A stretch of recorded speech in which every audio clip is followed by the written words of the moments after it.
Hola, yo soy Víctor y voy a presentar los siguientes dos tópicos. El primer tópico que hablaré es los modelos de probabilidad en la psicología. Los modelos de probabilidad son herramientas matemáticas y estadísticas que se utilizan en psicología para cuantificar y predecir los resultados de diversos fenómenos y procesos. Estos modelos permiten a los psicólogos analizar datos, hacer inferencias y tomar decisiones informadas basadas en la probabilidad de diferentes resultados. Funciones clave de los modelos de probabilidad en psicología. Análisis de datos. Los modelos de probabilidad permiten analizar datos complejos y ruidosos en estudios psicológicos. Ayudan a identificar patrones, tendencias y relaciones entre variables, lo que puede llevar a una mejor comprensión de los comportamientos y fenómenos estudiados. Predicción de resultados. Los modelos de probabilidad pueden utilizarse para predecir resultados futuros basados en datos históricos. Esto se utiliza para anticipar cómo ciertas intervenciones, terapias o cambios en el entorno pueden afectar el comportamiento humano. Toma de decisiones. En psicología clínica y asesoramiento, los modelos de probabilidad pueden ayudar a tomar decisiones informales sobre el diagnóstico y tratamiento de pacientes. Por ejemplo, pueden proporcionar estimaciones de la probabilidad de que un paciente responda positivamente a un tratamiento específico. Estudios experimentales. Los modelos de probabilidad son esenciales para diseñar y analizar experimentos psicológicos. Ayudan a determinar el tamaño de la muestra necesaria para obtener resultados significativos y evaluar la confiabilidad de los resultados obtenidos. Modelado de comportamiento. Los modelos de probabilidad pueden utilizarse para modelar el comportamiento humano en diferentes escenarios. Por ejemplo, pueden ayudar a predecir cómo una persona tomará decisiones en situaciones de riesgo o incertidumbre.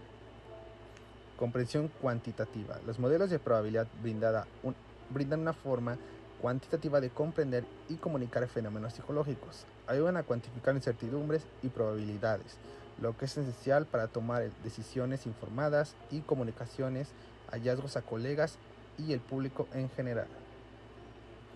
Bueno, el siguiente tópico es distribución binominal y normal. Daré una breve explicación de qué es esto y después entrar a fondo en cada uno. Los modelos de probabilidad son herramientas matemáticas y estadísticas que se utilizan en psicología para cuantificar y predecir los resultados de diversos fenómenos y procesos. Esos modelos permiten a los psicólogos analizar datos, hacer inferencias y tomar decisiones informadas basadas en la probabilidad de diferentes resultados, como ya lo expliqué al inicio de la exposición. Distribución binominal. La distribución binominal es un modelo de probabilidad que se utiliza para describir situaciones en las que hay dos resultados posibles, éxito o fracaso. Es una serie de ensayos independientes e idénticos. Ejemplos en psicología incluyen el estudio de tasas de éxito en terapias, porcentaje de pacientes que mejoran o la frecuencia de respuestas correctas en pruebas psicométricas. Este es un ejemplo con la fórmula general.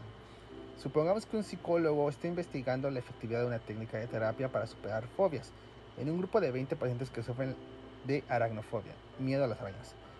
El psicólogo revisará cuánto ellos experimentan una mejora significativa después de recibir la terapia. El éxito se define como una mejora significativa y el fracaso como la ausencia de mejora. En este caso, la variable aleatoria X podría representar el número de pacientes que experimentan éxito, mejora significativa, en el grupo de 20 pacientes. Si pudiéramos suponer que la probabilidad de éxito en cada paciente es la misma, por ejemplo 0.7, podemos utilizar la distribución binominal para modelar esto. La fórmula de distribución binominal sería toda esta, que es P por X es igual a K, esto es igual a C, que se multiplica por NK por P elevado a la K por 1 menos P, que este viene siendo la posible fracaso o discreción, si se puede decir, elevado a la N menos K.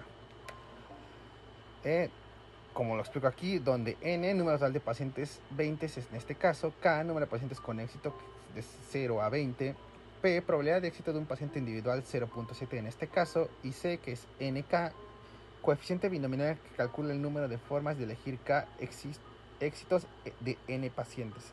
Este modelo permitirá al psicólogo evaluar la probabilidad de diferentes números de pacientes de experimentos de éxito en la terapia de superaciones de fobias. Ahora voy a dar un ejemplo con la función. Supongamos que un psicólogo está llevando a cabo un experimento para evaluar la efectividad de una técnica de terapia en el tratamiento de fobias. En su estudio, un grupo de pacientes con fobias se someterá a una serie de sesiones de terapia. Se espera que cada paciente tenga una probabilidad de P0.3 de superar su fobia después de cada sesión. El psicólogo está interesado en calcular la probabilidad de que un número específico de pacientes, digamos 4K, supere sus fobias después de, digamos, 10 sesiones. En este caso podemos usar la distribución binomial para calcular la probabilidad. La fórmula sería P es igual a X, P por X igual a K. Esto es igual a 10 entre 4 por 0.3 a la 4 por 1 menos 0.3 a la 10 menos 4. Aquí, como pueden ver en la imagen, se encuentra la fórmula general, donde F es igual a K, NP es probabilidad de obtener K éxito en N ensayos bajo la distribución binomial. Es el coeficiente binominal N sobre K por N menos K. P es la probabilidad de éxito con un solo ensayo, K es el número de éxitos que se desean calcular y N es el número total de ensayos. Calculando esto, se obtendrá la probabilidad de que exactamente 4 pacientes superaron su fobia después de 10 sesiones de terapia. Este ejemplo se ilustra cómo la distribución binomial puede aplicarse en psicología para modelar situaciones en las que se está interesado en calcular la probabilidad de un número específico de éxitos en una serie de ensayos independientes y aleatorios. Ahora hay que dejar en claro que una nos permite detectar cuántos vamos a tener éxito con un patrón. El otro nos permite detectar cuántas posibilidades hay de obtener éxito. Es la gran diferencia entre usar la fórmula general y la y la función binominal. Ahora voy a hablar de la distribución normal. En psicología, la distribución normal juega un papel importante al describir y analizar diferentes aspectos de los datos recopilados en investigaciones y estudios.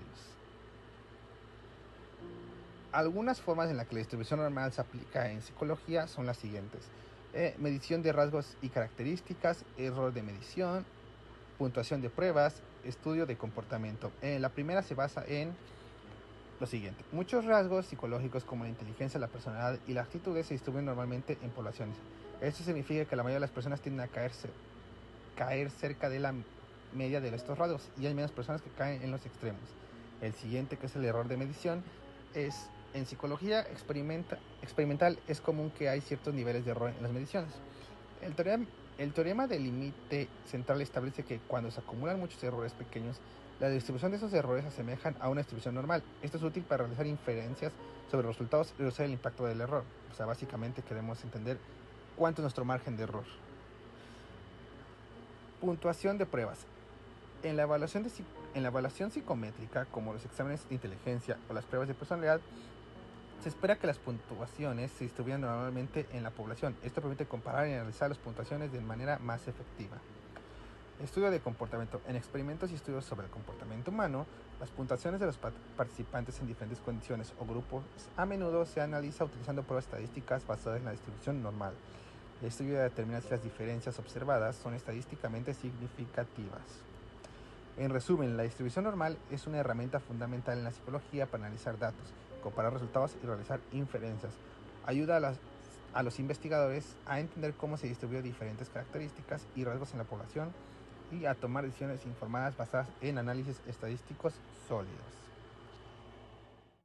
Buenas tardes, yo soy Jesús Quintanilla y vamos a platicar un poco acerca de la contrastación de hipótesis. Bueno, como señala Silva, para poder realizar una contrastación de hipótesis, o el objetivo que busca una contrastación de hipótesis, pues es el determinar en qué medida las hipótesis derivadas de las teorías que conforman a esta son apoyadas por evidencia o hechos empíricos. En una contrastación de hipótesis lo que se busca es encontrar las diferencias que existen entre dos o más condiciones de carácter experimental. Por ejemplo, el siguiente enunciado que señala Silva es: existen diferencias en la efectividad de la desensibilización sistemática en la reducción de la ansiedad cuando se aplica con relajamiento o sin él. Aquí lo que se está buscando en esta formulación de hipótesis, como se puede observar, es comparar dos condiciones: cómo se comporta con relajamiento y cómo se comporta sin él. Ahí estamos contrastando dos variables distintas en un planteamiento, en un cuestionamiento de lo que es la hipótesis, que es lo que se busca probar de manera empírica. Y bueno,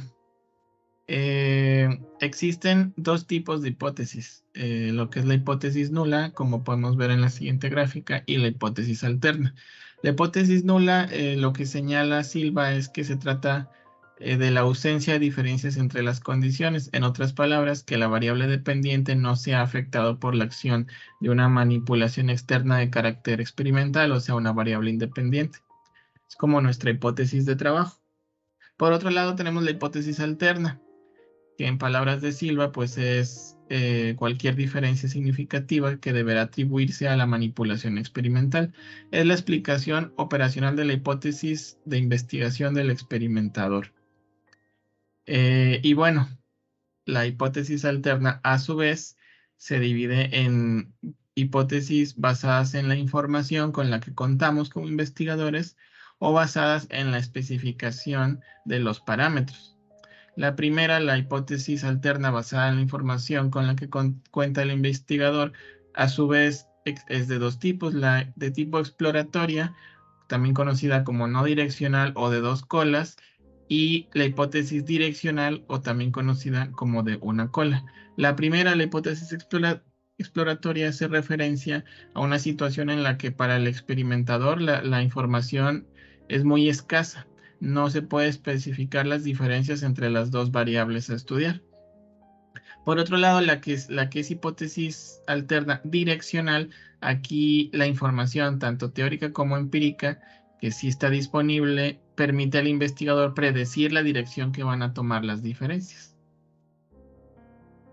El segundo tipo, las hipótesis alternas basadas en la especificación de parámetros, tenemos dos tipos, de tipo exactas y de tipo inexactas. Las primeras, las exactas, se especifica el valor aproximado para el parámetro de las diferencias, mientras que en las inexactas es justamente lo contrario. Y bueno, hay una serie de consideraciones al tomar en cuenta a la hora de elegir la prueba de carácter estadístico con la que se va a poner a prueba la formulación original de la hipótesis. Hay de dos tipos, consideraciones estadísticas y metodológicas. Para lo que nos concierne actualmente, nos vamos a concentrar en las de carácter estadístico, siendo de dos tipos, las pruebas paramétricas y las no paramétricas. Las primeras son las pruebas cuyo modelo, señala Silva, especifica ciertas condiciones acerca de los parámetros de la población de la cual fue extraída la muestra. Para ello se utilizan una serie de herramientas de carácter estadístico como la TD-Student, el análisis de varianza, entre otros. Las pruebas que son de tipo no paramétrico son las que aquellas cuyo modelo subyacente no hace suposición de los parámetros de la población de la que se obtuvo la muestra. Tal vez un poco de carácter más cualitativo. Una vez procesada la información, hay que distribuirla, por decirlo de alguna manera. Tenemos lo que es la distribución muestral. Silva señala que este tipo de distribución es aquella que se obtiene al tomar todos los valores parametrizados de un estadístico, calculados de muestras de igual tamaño, que fueron seleccionadas al azar, y bueno, están distribuidas en una muestra, como se puede ver en la imagen. Otro concepto que es muy importante es el tema del nivel de significancia. Aquí señala Silva que el procedimiento para una correcta toma de decisiones acerca de la probabilidad de que ocurra o no una diferencia entre dos condiciones contrastadas, que como lo platicamos en un inicio, pues consiste en especificar el conjunto de todas estas diferencias para probar si la hipótesis inicial es verdadera o no. Si la diferencia observada entre ambas condiciones contrastables experimentales es un valor cuya probabilidad asociada conforme a la hipótesis 0 es igual o menor que alguna pequeña probabilidad representada en la primera, entonces rechazamos la hipótesis nula. En términos más sencillos, lo que el nivel de significación viene siendo es la cantidad de riesgo que está dispuesto a asumir en el sentido de rechazar la hipótesis a pesar de que sea correcta. Este nivel de significancia lo vemos representado en los extremos de la curva de la normal en la imagen que se presenta en este momento. Por otro lado, tenemos el concepto de la región de rechazo, el cual se trata de un subconjunto de valores que están en los extremos de la distribución muestral, como lo platicábamos en su momento, que tienen una probabilidad de ocurrencia muy baja. En otras palabras, son los datos que ocurren con menos frecuencia o que es menos probable que sucedan.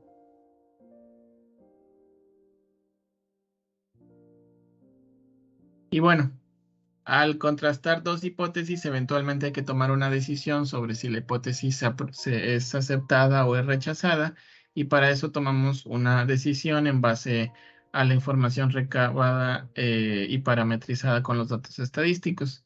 Para ello, Silva señala que cuando el valor obtenido a través de una prueba estadística caiga en la región de rechazo, es decir, en los extremos, esto es porque la hipótesis nula es falsa o que ha ocurrido un hecho raro o poco probable, como lo mencionamos en la diapositiva anterior.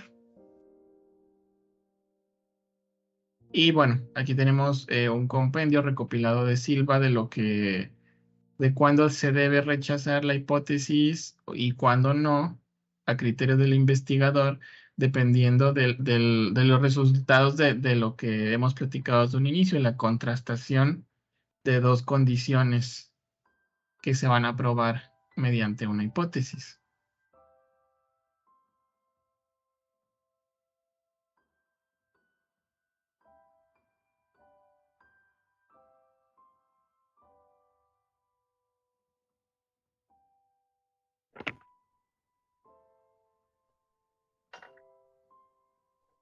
Mi nombre es Dulce María y les voy a hablar del nivel de significancia y su relación con el azar.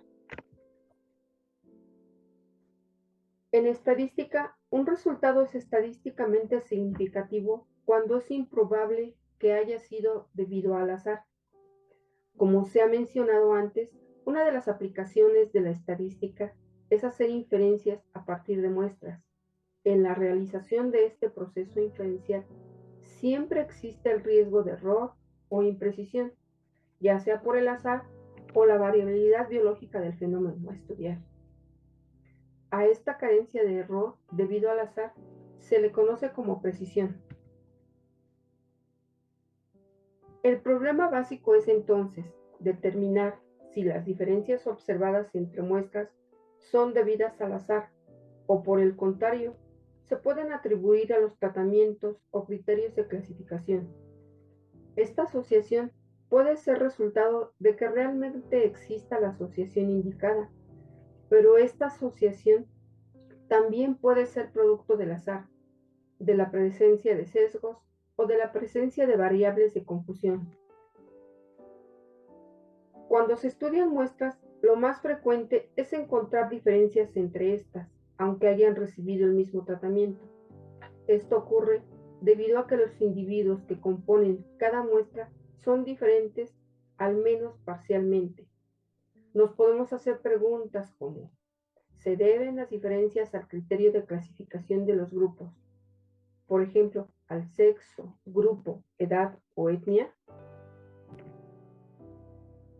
O simplemente se deben las diferencias a que las muestras están compuestas por individuos distintos. Esto es, ¿las diferencias se deben al azar o son estadísticamente significativas? Si comparamos, por ejemplo, hombres contra mujeres, la prueba estadística nos dirá si existe diferencia en el comportamiento entre estos grupos debidos al azar o alguna característica particular de alguno de estos grupos. De cualquier manera, el papel del azar debe ser siempre contemplado, evaluado y medido, realizando test de hipótesis o construyendo intervalos de confianza para conocer la precisión de nuestra estimación dentro de una seguridad previamente definida. Gracias.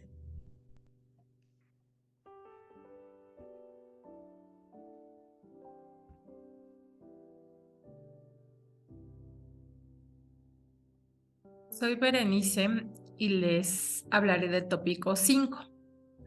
Este consiste en describir ejemplos de variables aleatorias discretas y continuas.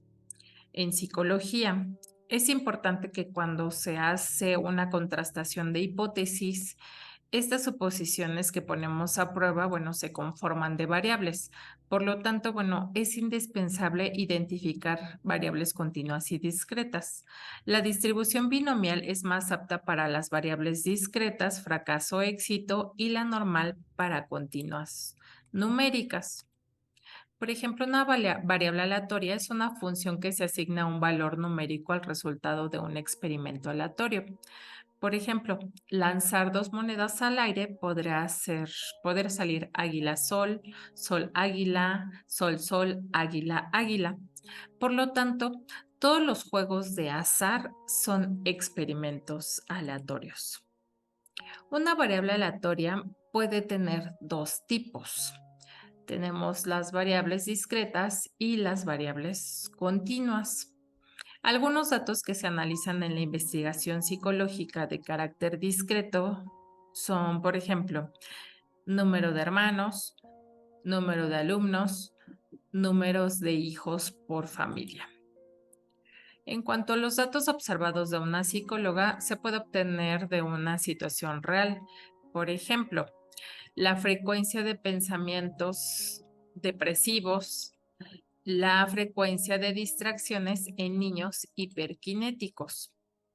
Según Silva, la variable aleatoria discreta es aquella que solamente puede tomar valores correspondientes a números reales.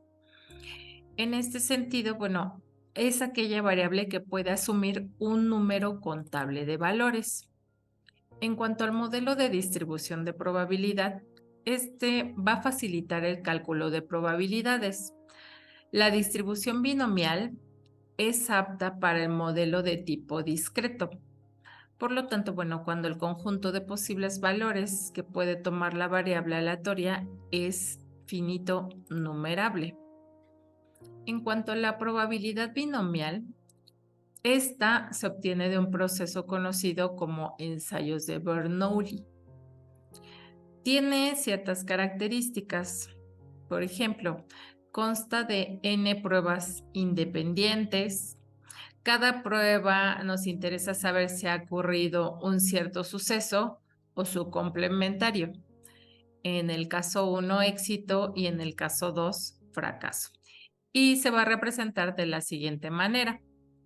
Por ejemplo, la P minúscula está relacionada con la probabilidad de éxito y 1 menos P está relacionada con la probabilidad de fracaso.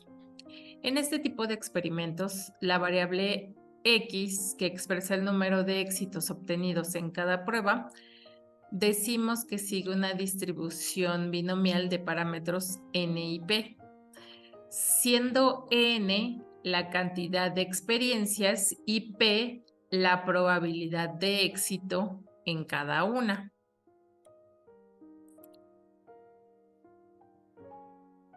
Según Silva, la variable aleatoria continua es aquella en la cual siempre existe un valor potencialmente observable entre 2 valores. Por ejemplo, esta variable puede asumir un número incontable de valores. Algunos de los datos que se analizan en la investigación psicológica de carácter continuo son, por ejemplo, distancia de recorridos, una duración de la conducta, pérdida o ganancia de peso, reducción del tiempo de habla ecolálica, horas en las que se ve televisión. Por ejemplo, en este modelo de distribución de probabilidad también va a facilitar el cálculo de probabilidades. La distribución normal es apta para el modelo de tipo continuo. Y se refiere cuando el conjunto de posibles valores que puede tomar la variable aleatoria es infinito numerable. También se pueden construir histogramas, donde la parte más alta del histograma es el valor más probable y el más bajo es el menos probable. Algunas características, bueno, hace referencia porque la curva normal tiene forma de campana. La media, moda y mediana de la distribución son iguales si se localizan en el centro de la distribución. Y la distribución de probabilidad normal es simétrica alrededor de su media. Por lo tanto, bueno, tener una media igual a 0, una desviación estándar igual a 1, un área igual a 1 y los valores de la izquierda de la media negativos y los de la derecha positivos, aunque cabe hacer la aclaración de que el signo que se les adjudica no tiene propiedades algebraicas. Muchas gracias.